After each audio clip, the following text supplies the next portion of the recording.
So I guess I have to give a little bit of background about my mindset lately because otherwise it's not going to make any sense at all. Okay. Uh, yeah, so I guess for our listeners, they don't really know. You do, but I've been in school for about a year, a little bit more, because I got laid off and I decided that I'm going to try and change careers. And so I took a programming course. And so it's kind of good, or I thought it was going to be kind of good because I thought, oh, well, it'll be great because you get to focus on one thing at a time. But the thing is, it goes by so fast that I find that it's hard to think that you've actually absorbed anything. At the end of this course, you do an internship and it's 10 weeks. And you basically go work in industry and you do like some real programming. I don't really feel like I'm at any level higher than a student. I'm unsure of my situation, but also unsure of myself because I don't really know what to do with what I have now. But the thing is that I was kind of an expert and like I miss the feeling of being an expert. I guess I have to relate this to running, right? So let's say you're in a training group and you've been training with like your three or four people for 3 months and you're all going to a race and Hmm. you have some goal and let's say one of your training group achieved the goal like the week before and now like you've all been training together and so the rest of you are kind of like well we've got a good shot at making this happen and it's that kind of Hmm. feeling of like I have a good shot of figuring this out like that I haven't had in over a year now and I just feel like I don't know, it's gotten to me mentally. Like I just feel like I'm not good at anything, and this is kind of my mental state right now. And this is how I'm going to relate it to today's book. That was like a really long-winded story. It's pretty interesting, But though. today's book is all about mindset. The author, which we've interviewed in the past, but we don't have on the podcast today, Allie Bailey. she has also changed careers and I guess come from a career that, she was good at and And very then much become her questioned herself.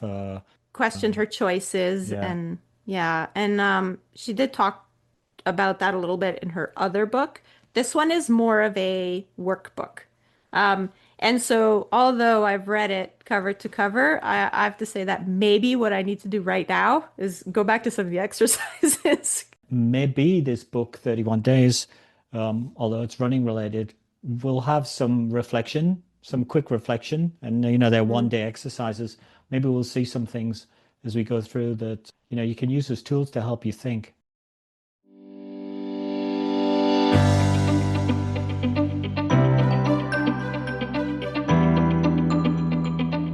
Hi, and welcome to the Running Book Reviews podcast, where we review books written for runners, about runners, and by runners to help you decide if you'd like to read the book for yourself. We also hope that listening to us chat about running can help keep you motivated about your own running or maybe inspire you to try something new. My name is Liz, and with my co host Alan, we're going to talk about the new book by Allie Bailey called 31 Days, a zero bullshit mindset masterclass for the modern runner. The book gives you basically 31 days of reading slash exercises. So, like, that's the idea of 31 days in the title. Each day you get some reading and then some exercises, basically to get your head in a great place to have a great approach to your running. So it's running focused, but I think a lot of the things are life related, hence the thinking around all the your life that we did in the preamble, Liz. Mm-hmm. There are basically 6 parts to the book. Each part has 5 day sections, and then there's a seventh part, which is just one final day on the end. And each part kind of builds on the next one. As I said, it would work with any sport and probably many other life and work issues. Within each chapter or day, Ali has a great sort of 1, 2, 3 structure that makes it super easy to follow. So she has, day one, and then she has part number one, what you should focus on. So a focus, which is the kind of key point of the day. And then two, an example, which Ali usually takes from her own experience or her coaching client experiences. somebody she's coached and their reactions. And so she gives you concrete examples of how this focus works. And then three, the work that basically you'll need to do to master this point. So a little workbook type exercise. After every 5 days, there are worksheets to complete. There are sort of 5 days in a group, and then a sort of bit of a worksheet at the end. The dialogue is typical Allie Bailey, so that means if you've read her other book, There's a lot of swearing. there's plenty of swearing, and it doesn't muck around. She's brutally honest and also quite humoristic at times, self-deprecating, but very realistic. So for people who don't know Ali Bailey, let me tell you a little bit about her. Ali is an ultra runner, coach, speaker, and podcaster who has run in some of the most extreme places in the world.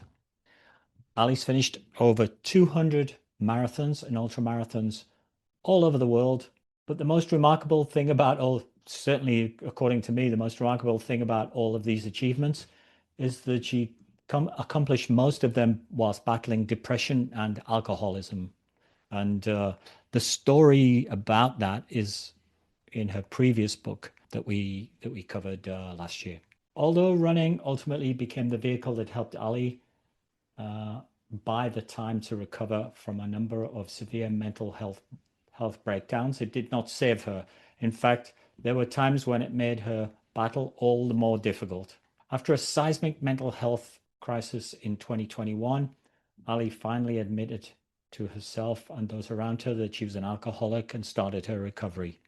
She left behind a dream career with major record labels and adventure companies, and now works as a coach with a broad range of runners and endurance athletes, helping them unlock their full potential.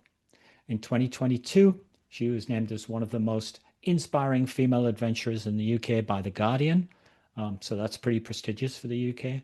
And she has appeared on numerous mainstream TV programs, including The One Show and Lorraine. She lives in Yorkshire with her rescue dog, Pickle. And normally at this point, we'd say, welcome, Ali. Yeah, except today we're not saying welcome Allie because she couldn't make it. So just being Alan. So usually we would ask the authors, like, why did they decide to write the book? Probably what we could do at this point is just explain how Ali came to write the book. Actually, before we do that, maybe we should also refer people to the last time that she was on the podcast for her last book. So it Mm-hmm. was actually March 1st, 2024. So if you go Cool. back to that episode, then her last book was called There Is No Wall. And that's where she actually gives all her history about about her own journey into Yeah. running and all the ultras she's done and her recovery from alcoholism and all that stuff. So if So anybody's interested, then that's where go you can listen to find that that. one. Yeah. Mm-hmm. Yep, yep. Okay. Yeah. And I think that then what you'll see if you listen to that or read the book is Ali doing a lot of work on herself to bring herself up from a pretty sorry state, a very poor health situation, both physically and mentally, um, Hmm. and really doing a lot of work on herself to sort of come back from that, Yeah. using running as a vehicle.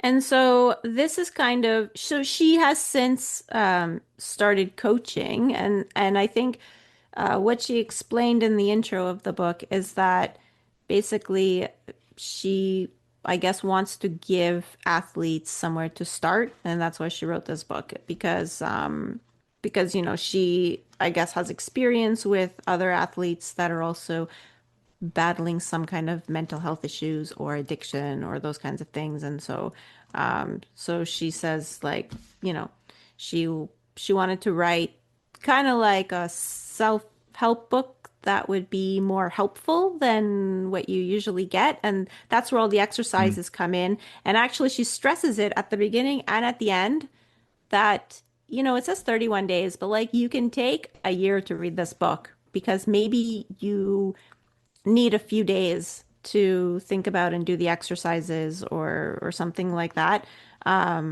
Or sometimes, you know, you get kind of stuck in one section, or maybe one section's more helpful than the other.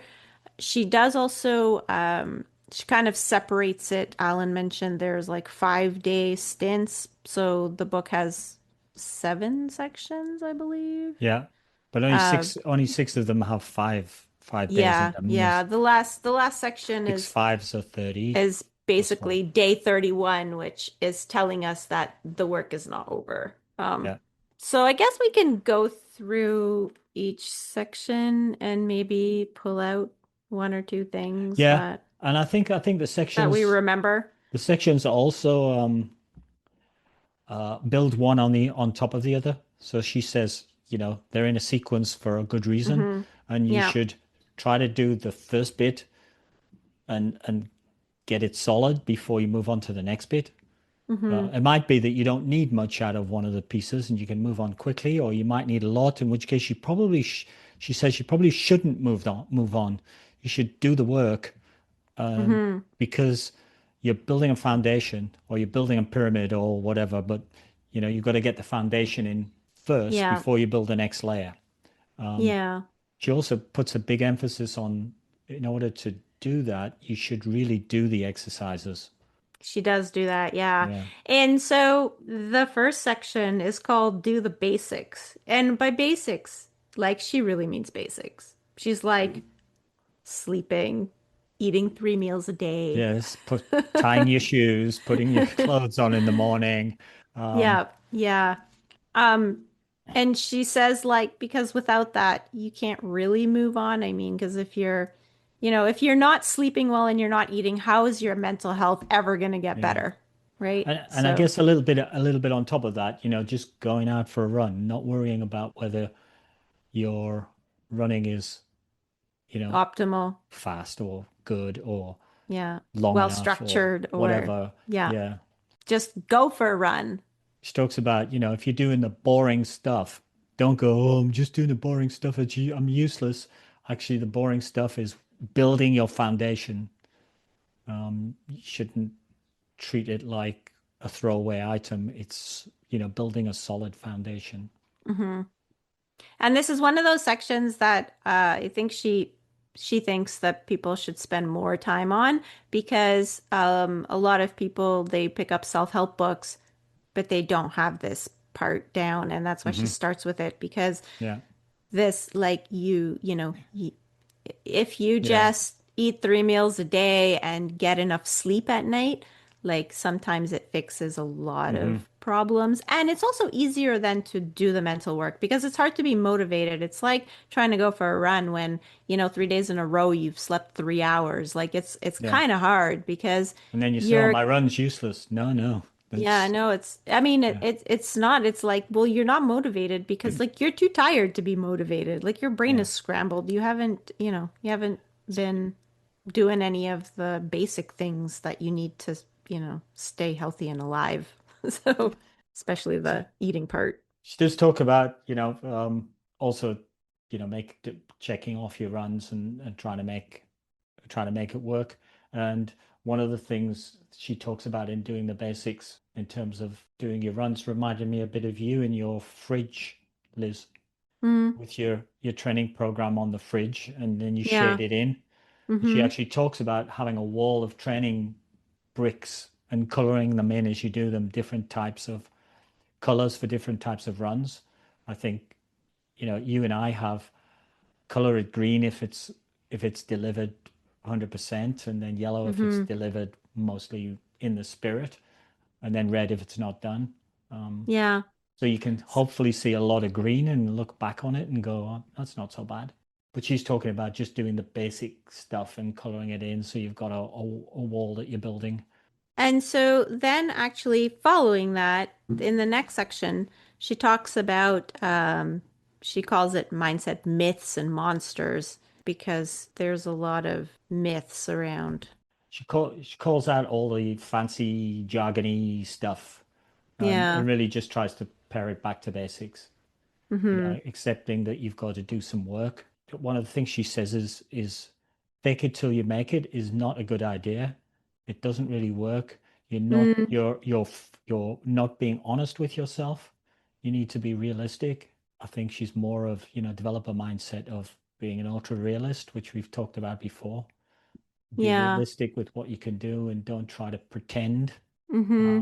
Fundamentally, that doesn't talk correctly to your personal values. She talks about in that section the difference between self-worth and self-esteem.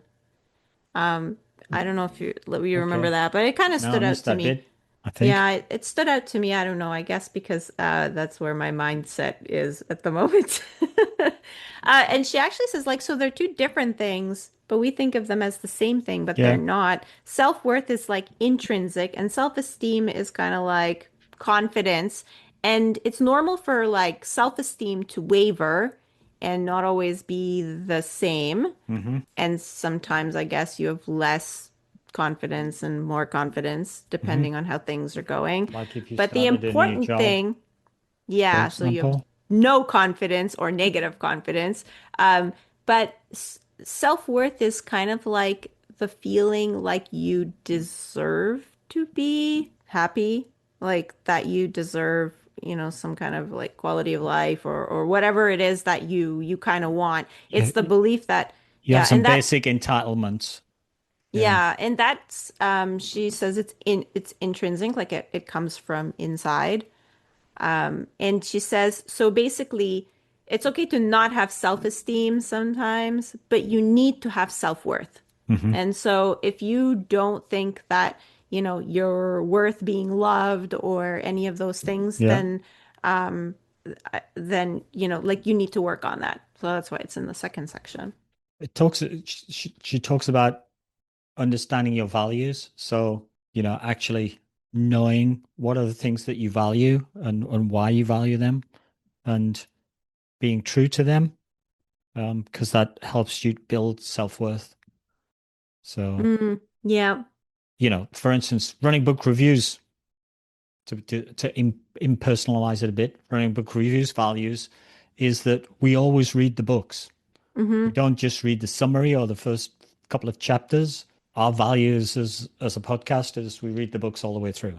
We might forget bits or miss Yeah. bits or get bits Yeah. wrong, but that's not for the want of trying to read the whole book And that's why we could never do more than 2 episodes a month because you because can't read the books I quickly can't read enough. the books fast Yeah, enough.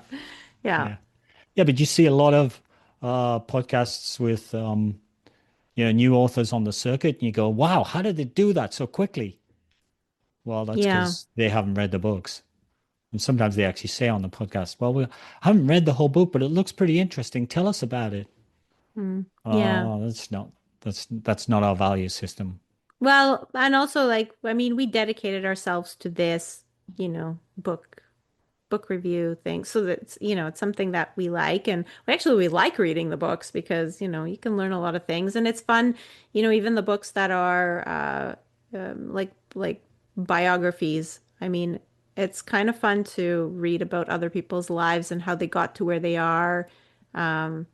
Or what running did for them or it's all kinds of like interesting stories of yeah, sometimes it's Olympians, but sometimes it's just regular people. And it's those things that I think as runners we value as well, because, it's like when you run long distances and you end up with an extra friend at the end, just Hmm. because you ran together for like 3 hours Hmm. by default, because you were both running the same pace, and you end up kind of feeling like you have something in common with this other human. No, I don't know. It's that's our, I guess those are our values for the podcast. Yeah, I think the idea is, you decide what it is that you personally believe in, and then what you want to do with your running, and And you stick to th- that. then you say, that's I have the reasons, I have the why, basically. I have the reasons why I want to go and do something with my running or behave in a certain way around my running. Hmm. It makes it easier then to stick to. And then it's easier to deliver. But you have to accept at the end that there's still going to be some work and you're going to have to do it. Hmm. And if you're looking to improve, that's probably going to have to be some sort of change, which involves some discomfort or some adjustment. Yeah. So I guess in the third section, the third ch section is appropriately named changing Changing your your mind. mind. Hmm. one of the things that she says kind of at the beginning of this section is that we have 60,000 thoughts a day. That's what she wrote in the book. Yeah, I'm a bit older than you. I probably have less. I probably have 30,000. You probably have 60 or 70,000. But yeah. Okay. And Well, half of those are, I I wonder what's for dinner. that's probably why I have more because I need to plan what's for dinner. Exactly. You've got to, I wonder Otherwise, what can I make for dinner? Then you what have am to I have another supposed to make? 10,000 thoughts after that. Now I just go, oh, I wonder what's for dinner. Yeah. And so she says the ones we choose to believe as fact will guide our emotions and make us do stuff. Mm, And so you have all these thoughts, but you don't have to believe them all. Well, and also, you don't necessarily yeah. believe them all. But I guess those are like it's the ones you believe you can pick. Yeah. Basically, what she says is your thoughts are not facts. They're just thoughts. Hmm.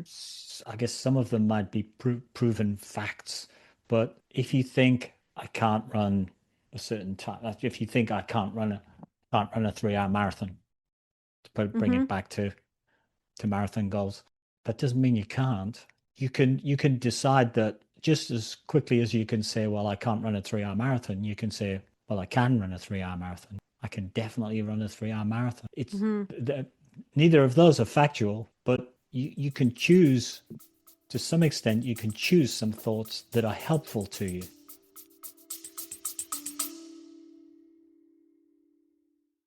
Do you take caffeine when you run? Lots of people do because it's in gels and stuff. And caffeine's legal and it's been proven to work. There's actual science that shows that it improves your endurance running performance. And there's anecdotal data from when you have your coffee in the morning and you go for a workout versus when you forgot to have your coffee or you didn't have time and you went for a workout and it was terrible. And the trouble with coffee is there's a lot of liquid just to get your caffeine dose. Yeah, so then you have to stop for the bathroom mid-workout. Very impractical. Which is where caffeine bullet comes in. What's caffeine bullet, Liz? It's a caffeine supplement. It's wrapped up like in a candy. So, and it tastes like candy. And you can get 100 milligrams or 85 milligrams, which is about a cup of coffee, but without the liquid. So we've tried the mint flavor and the chocolate orange flavor. They're both pretty yummy. If you want to try them for yourself, we do have a 20% off discount code. So go to the link in the show notes and you can check out what Caffeine Bullet is and get your 20% discount. Pretty generous. It is pretty generous. And we'll get a small benefit, so you're helping out the Speaking of which, back to the podcast. Yeah, like it's helpful to believe you have the potential to run whatever time it is. It could be a sub 2 hour half or whatever the goal is.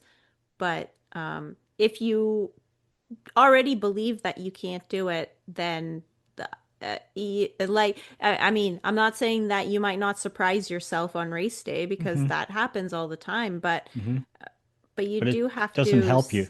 it doesn't help you to Yeah. not believe that you can do it. Exactly. And she also actually says a lot of times people say things like, "Oh, that's just the way I am."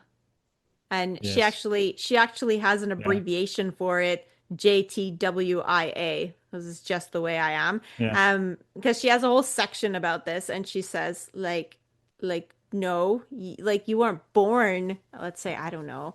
I don't Limited. know if Yeah. yes, exactly. You weren't born like bad at Gymnastics. gymnastics or running or whatever. Yeah. I mean, you along the way, like maybe you didn't put in the work and then you believe that that's just not for you. Maybe you hmm don't like it, which is completely fine, but it's not this thing that's permanent. Yeah. Um, it's like, well, no, you can change it. It's not like just the way you are. And so she actually says, um, she just kind of says like, well, that's just an excuse because you don't feel like doing the work. So she's a bit harsh Yeah. like that. It's a way of kind of locking yourself out of Yeah. having to work for it. Yeah. Yeah. Yeah. I'm not going to put in the effort to. to do X because it's impossible for me. It's not Mm-hmm. worth it. Yeah. She also says, be very careful about your language, what you say, because it can become you, Mm-hmm. which is a little bit why I love it when people put things out into the world to try to manifest something that they haven't done yet. Like, Mm-hmm. I'm going to do this, and you go, okay, so how are you going to do that? Well, I'm going to think about this building block, this training, this exercise. Your language can become you in a positive way to some extent. You can't talk yourself into it. You still got to do the work, but it'll motivate you to do the work. And Mm-hmm. it'll make you think that I can do the work and I will do the work. Um, Yeah. And that leads into part four, which is great expectations. And she starts by saying that, you need to be honest with yourself and where you truly are. Because I mean, we all do this a little bit, right? Like, mhm. why do certain situations make you anxious, but they don't make everybody anxious? Well, it's only because you overthought it and it was, you kind of made it seem bigger and worse That it than maybe is. it really is. And so she talks about like trying to evaluate a situation for what it actually is and not for what it is Mm. in your head once you add all the emotion to it. I think you see people discounting what they think they can do in order to, I don't know, buy themselves some comfort zone. I saw that when I was giving everybody their handicap times to run their Mm-hmm. 10Ks during COVID. And I Mm-hmm. said, well, what do you think you can run? They would say, oh, I think I can run 43 minutes. I say, okay, I'm going to give you a target of 42. And then they nearly always run at least 1 minute quicker because they have a built-in protection mechanism, Yeah. which was interesting because I then say, okay, what am I going to give myself? And I then have a tendency to say, well, I'll buffer it a little bit. Then you sort of realize by doing that exercise that, you're doing that and you need to be honest and accept yourself for what you are. Mm-hmm. One of the examples she gives is don't compare, don't judge, and think about yourself as an individual and what you're capable of. The example she gives is other people's shopping trolleys in supermarkets. Like when you're shopping, you get the things that you want, that you're looking for, that you've Mm-hmm. decided you're going to cook or that you're deciding you're going to eat, and Or you you put have them a in your, list, yeah. you put them in your shopping trolley.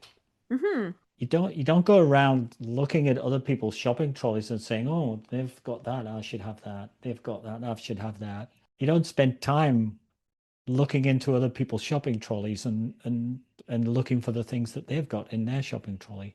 It's really not none of your business. And what you've got in yours is none of their business. It's really, you should shop for you and you should plan your expectations based on you. Mm-hmm. I mean, I'd just done the Boston Marathon a couple of weeks ago. By the time this comes out, it'll be quite a few weeks ago. And a few years ago, we were 2 years ago, we were hard on trying to run 3 hours. And people were saying, well, what are you going to try and run Boston in? And I said, 4:45 pace, so about 3 hours 25, because I think that's what I'm trained for. And I think, Well, 4:45 where I'm is at, 3:20. yeah, Hmm. well, around 3:26. So Oh, I okay. So I didn't, not didn't thought you even were gonna be like didn't even achieve that, 4:50 but or I was something. trying to be realistic with what I had and trying to be honest with myself and not like downgrade my expectations too much, but have an honest Mm-hmm. target. And that's kind of a good habit, I think, to have in terms of achieving what you want to achieve in a realistic manner. Yeah. And I think evaluating situations realistically like takes some practice. It's hard to Mhm. do. Like I think like we're not probably naturally good at it because I mean it's hard to sort of detach the emotion from it, right? And that's why you have some people that like consistently go out way too fast in a marathon because they're either hopeful or they still kind of hope that they could Yeah. bank some of the time because oh it feels easy now But, like then, I mean, eventually you learn after many times of making the same mistake that Mm. banking time in a marathon is never a good idea. Like you always pay it back with interest. So you should never, ever, ever, it's the one distance you should never, ever try and bank time. Like if you try and bank time in a 5K, um, then yeah, sometimes you really crash and burn at the end, You've only but got likely it'll be one for K away to 1K finish it. left Yeah. exactly. Whereas when you crash and burn in a marathon, like you might You you can might have crash and burn 12K at left. yes, sometimes more. I've crashed at like quite a bit earlier than It's that. true. You reminded me of a conversation I had many years ago with one of our old running friends, Dave Zerkler, Hmm. where I was saying to him, "Oh, the marathon's coming up. What are you targeting?" And he said, "Oh, I'm targeting sub 3." And I said, "Well, why are you targeting that?" And he said, "I'm kind of fed up with running sub 3:10s, and I've got lots of 3:10s, so Hmm. I So want now to I want get." 3 hours. Oh, so now I want 3 hours. But he hadn't actually done anything to get that. He's still running the same training. Um, Hmm. and so he went out at 3 hour pace and smashed himself to Oh pieces. my goodness. Um, That must have been really painful. yeah, but that's an example of of trying to be more realistic with yourself, I think. But also not down. The trouble is it's a knife edge. To being realistic is not being over optimistic, but not being over pessimistic either. Yeah, exactly. Yeah. Yeah. And that's why it's so hard. It's because it's that middle ground. And the next section is about how to keep going. So it has all the things about, consistency and motivation. Hmm. And so she talks about things like the motivation myth. And as runners, I mean, I think people listening to this podcast have probably been running for a while. And so you've Mostly, probably yes. probably most of you have heard somebody along the way, family member that maybe doesn't run or whatever, think that you're like some like extra motivated. Yeah. And really no, because there are definitely Yeah. days you just go out and run because that's what you do. You go out Yeah. and run. And normally those kinds of things are because of like, you have a plan that you're following, or Mm. maybe it's a habit. And so she talks about that habit. Like That's interesting because in the book that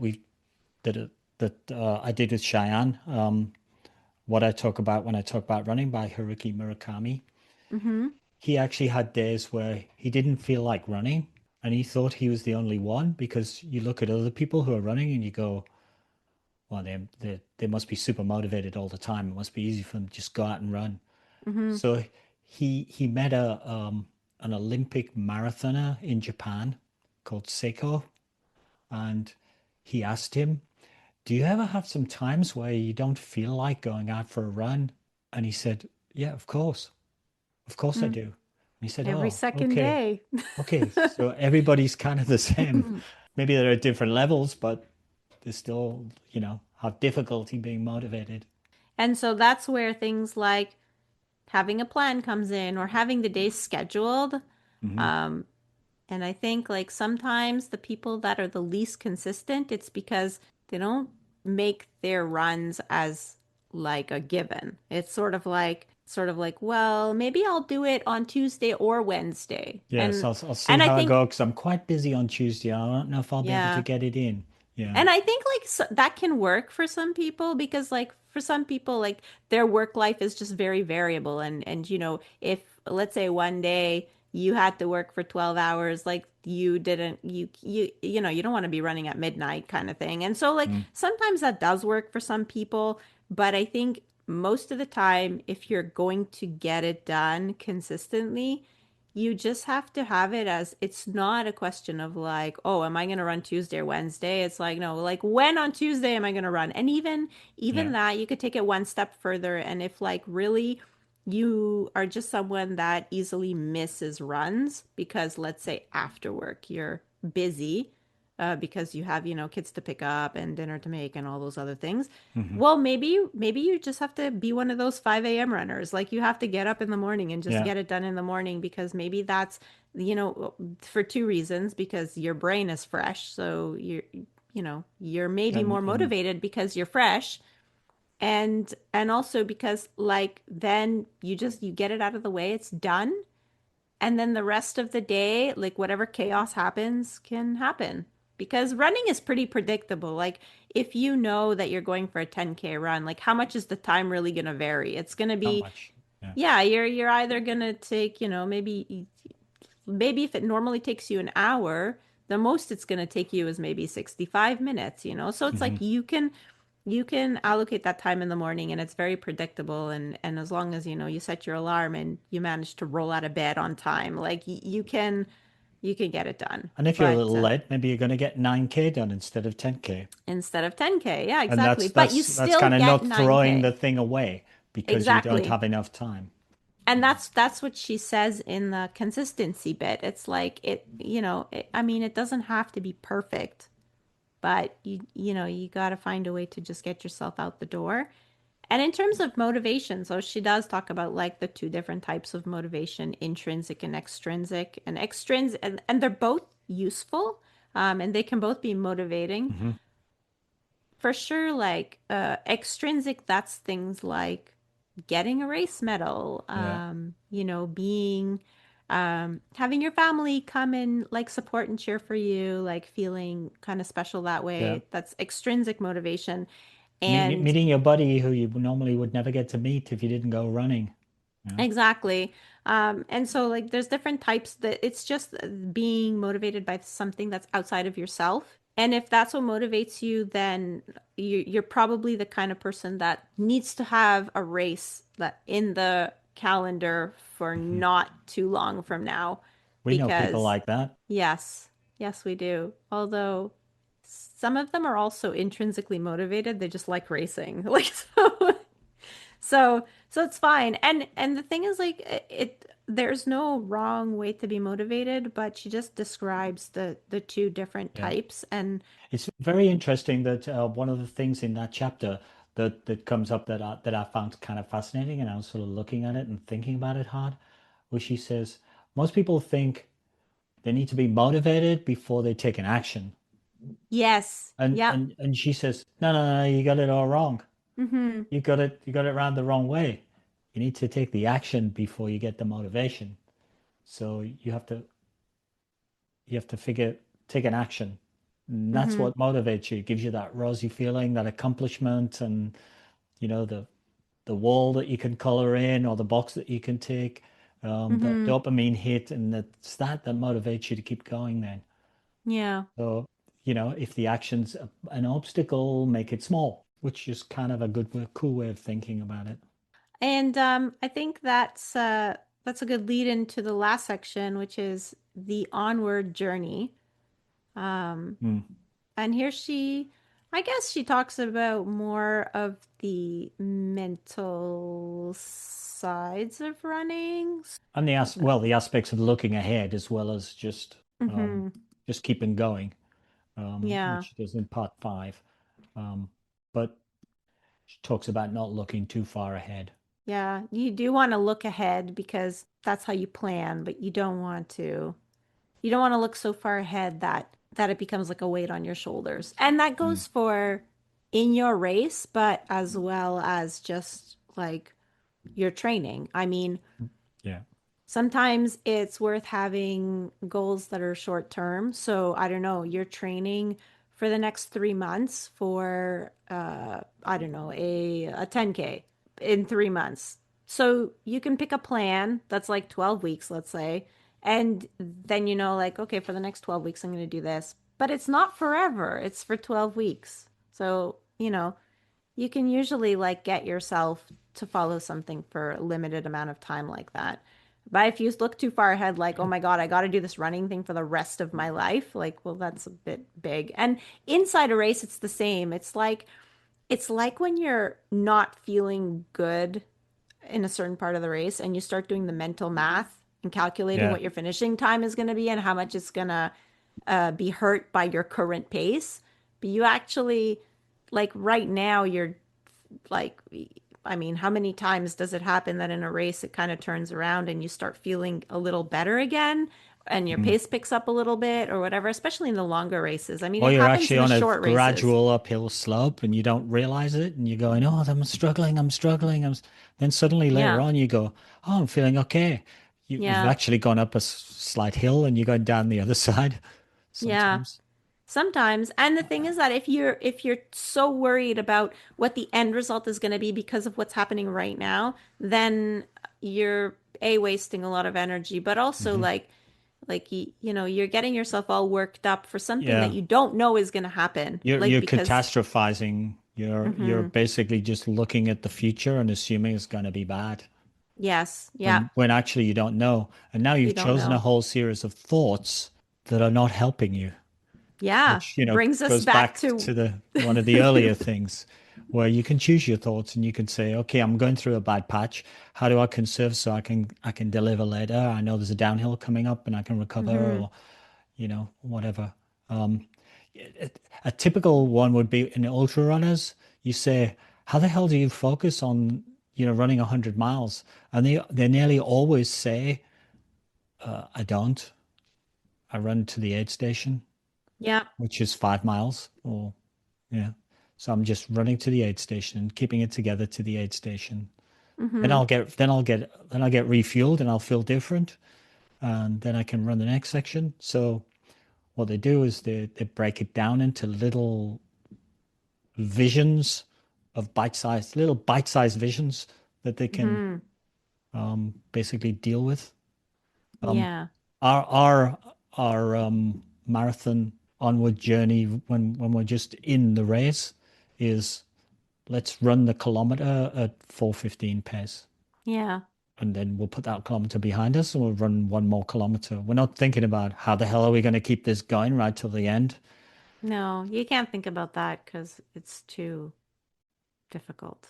It feels like a mountain because And it doesn't it's help. not. No. And so then that brings us to the last part, which The the end. end is basically one day, and it's just saying that it's not the end. That all these things are kind of an ongoing effort, and because you get a little bit better at certain things, and but then you find other things that like you could be a little bit better at, and also you change as a person. Sometimes your values change. You need to redo some of the exercises from the beginning.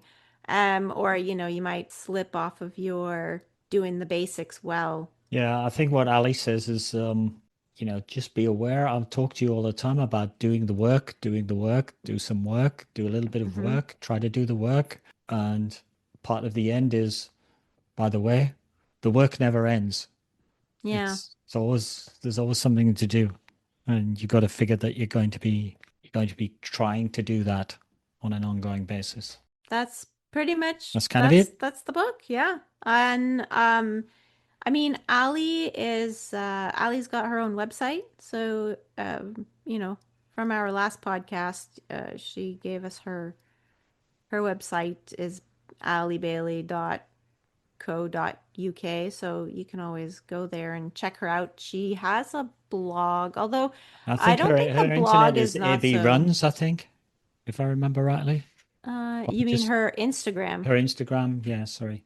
That sounds Uh, right. yeah, AB Runs. So, Um, yeah. Also in the book there are, guess I should keep it for the summary thoughts, but one of the things in the book is there are codes and QR codes where, if you don't want to scribble on your book in terms of doing little work examples and worksheet stuff, hmm you can download all of these things, the little worksheets and exercises. Yeah, which is really good. Sometimes it's nice to keep your book legible. Although it comes already with pre-scribbled pages. It It's like does. little scribbles, It's like so yeah. almost part of the design. It's kind of a little encouragement to write in the book or write some stuff. hmm It's got sort of scribbles in the corners. Yeah. It's part of the design. All right. Thoughts and opinions. Do you want to go first? I feel like I should go first because I don't have much to say. Okay. I guess all in all, like I really like the design of the front cover. I like that little scribble. It like it Hmm. I don't know. It kind of goes with the theme of the book, which is really like it's like a workbook, even though there's a lot of reading to do.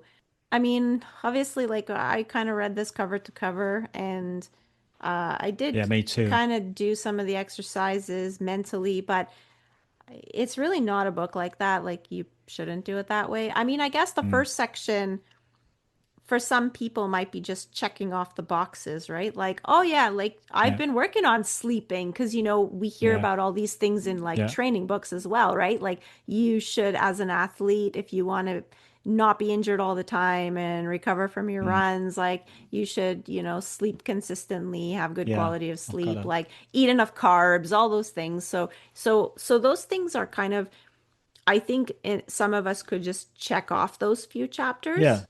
and Um, probably but you could go, well, maybe I would tweak some of it just to make it a tiny mhm. bit better, I you mean, we could know. all get better at that, but I think like some people do have the Minus basics. one chocolate bar and add one protein shake or something. Yeah.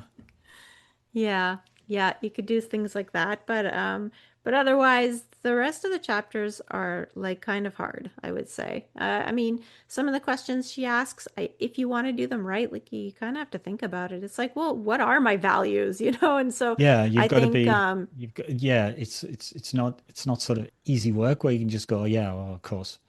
Yeah. yeah.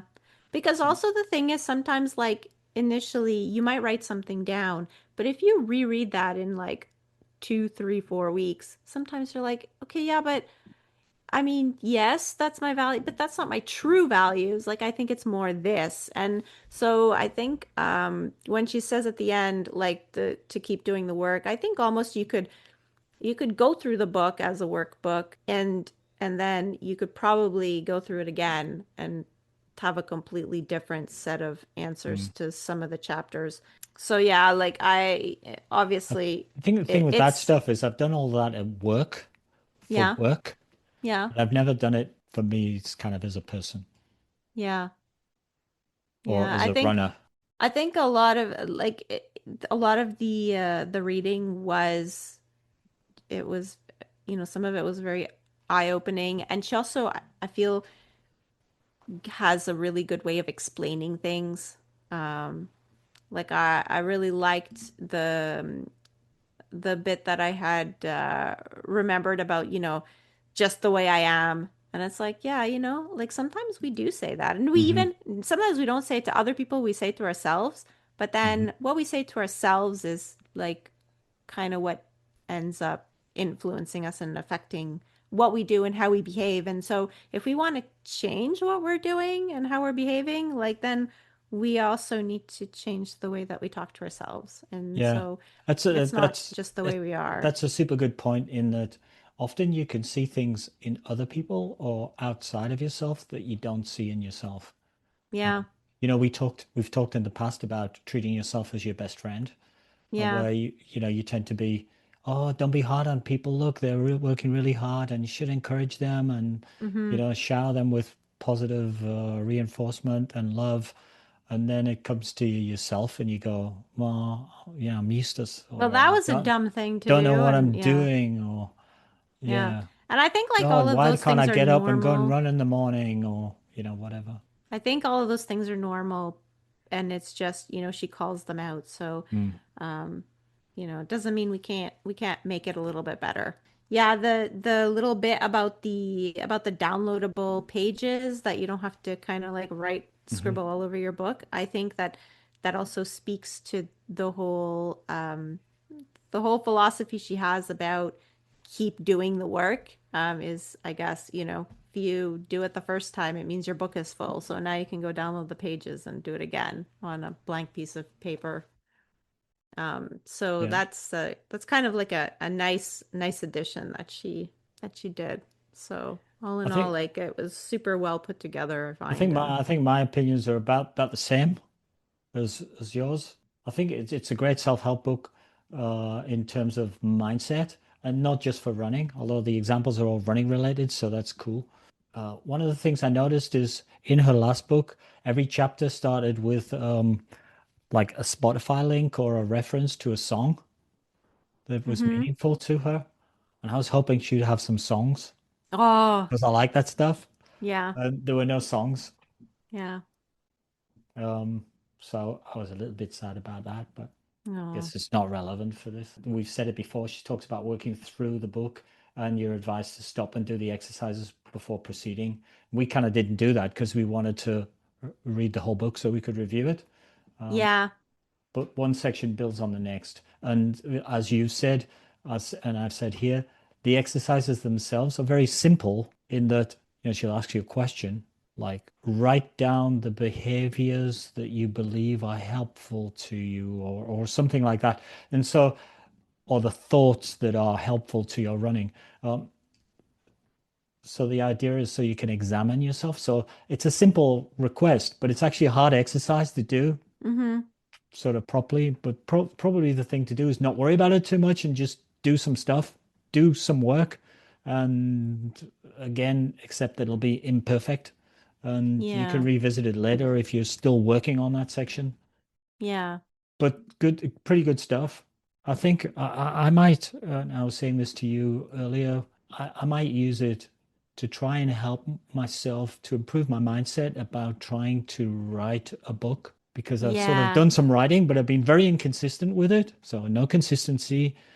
I'm not sure whether I'm good enough as a writer, so no confidence. Um, I haven't done the work, so there's lots of bits of this book that speak to all of that. So I might try and apply some bits of it. I'm sure it would help. Yeah. Or maybe I'll just ask you to write the book for me, Liz. Maybe you won't have time. But I don't know if like, because it is your book. I can edit it for you. How about Mm. that? Yeah. Okay, it's a deal. So Okay. already developing an accountability buddy. Yeah. Although, Okay. in the club we do have an actual editor, Oh, really? I didn't know that. Who? Carlene. Ah, okay. Yeah. Oh, she would be So, harsh on me. maybe, but I mean, I guess Yeah. it's kind of what you want, right? Because like, because otherwise you could I'm just get, frightened to talk to her about it because then she'll say, "Well, where's your stuff? Come on, give me a stuff." I haven't written it yet. yeah. I guess we'll have to see if she listens to this podcast Yeah, this will be a call by out. we're gonna see if she listens because she's Yeah. either one day gonna just come to you and be like, "So, Alan, Where's your where are your manuscript? first five chapters?" Yeah. Yeah, guess we'll see. Okay, so in the short term, we're going to see you less on the podcast, Liz. Is that kind of how it's going to be? Yes, yeah. Um, while I'm applying for some jobs and maybe, I don't know, starting a new one at some point. Hmm. Yeah, we've got Cheyenne and I'll, dip in every so often. And Okay, that'll be yeah, well. That'll be when that'll I be get a good. chance to read a book, So um, we'll give you more time to read your books. yeah. And we'll try and fill in with Cheyenne if we Mm-hmm. can do that. Yep.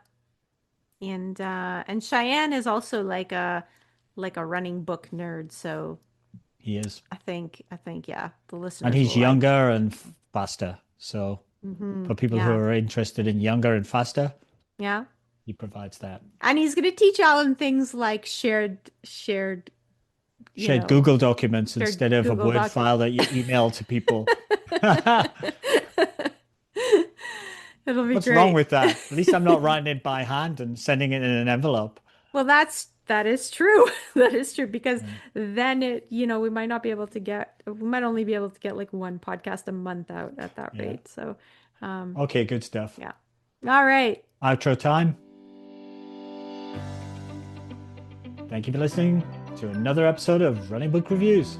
If you'd like to leave us feedback about how we can improve the podcast or you want to suggest a book that you'd like us to review in a future episode, please leave us a comment on social media. We are comments.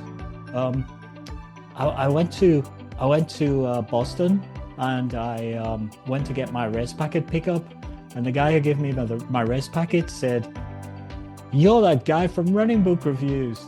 I recognize your It's name on fantastic. your bib." And I said, "Yes, I am." That's the first time in the wild that I've been picked out by a complete stranger because of our podcast. That's amazing. Yeah, So shout out to Cam in Boston. Thanks, you made my day. And I managed to pick him out at the 30K mark on the marathon and give him a high five too. That's amazing. So that was pretty cool. So fun. Back to the outro. Social media. We are Running Book Reviews on Facebook and Instagram, and on Twitter we are reviews_running. Please also follow us on social media to find out about new episodes when they are released. Yeah, we should drop the Twitter thing. I think we should just stop doing Twitter. Please follow us on social media to find out about new episodes when they are released, or you can just subscribe to the podcast on your favorite streaming platform. If you've been listening to us for a while and you're wondering how you can help us out, here are a couple of ways. If you like the podcast, spread the word. Tell your friends about it. Share a link with your running buddies to your favorite episodes. Do it now for this episode. If you've enjoyed it, send it to somebody and say, hey, listen to this. You can also leave us a review on Apple Podcasts if this is how you listen, or you can rate us on Spotify out of 5 stars.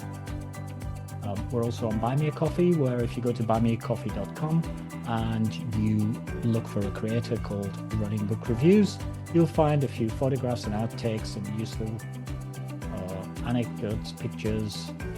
Useful? I don't know how useful they are. Entertaining, probably. More like entertaining. Including some of my writing efforts, so you can see how my book is not shaping up.